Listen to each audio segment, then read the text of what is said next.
नमस्कार विद्यार्थी मित्रांनो, आपण महाराष्ट्राचे प्राकृतिक विभाग पाहत आहोत। यामध्ये आपण याच्या आधीच्या व्हिडिओमध्ये कोकण किनारपट्टी व सह्याद्री पर्वत याबद्दल माहिती जाणून घेतलेली आहे।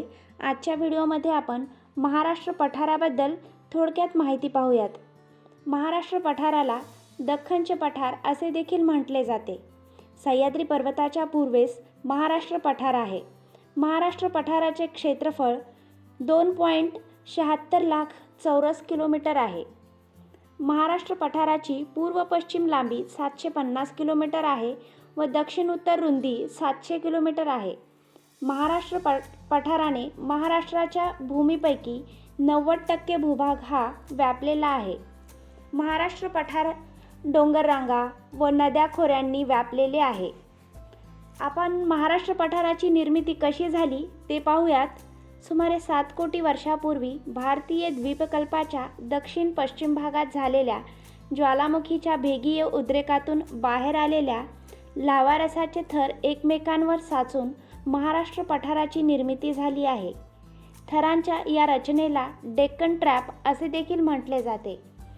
महाराष्ट्र पठाराची निर्मिती प्रामुख्याने बेसाल्ट या डेक्कन ट्रॅप संरचनेतील अग्निज खडकापासून झालेली आहे।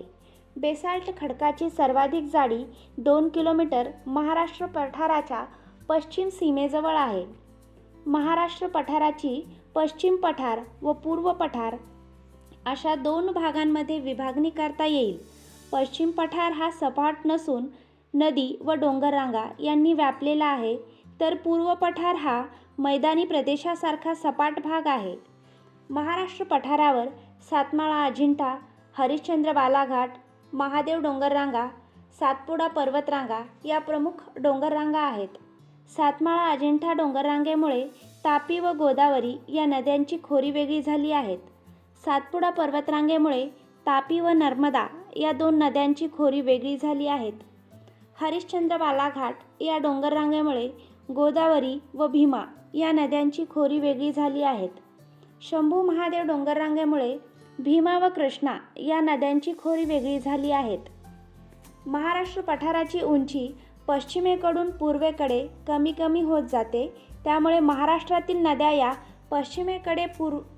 पश्चिमेकडून पूर्वेकडे वाहतात।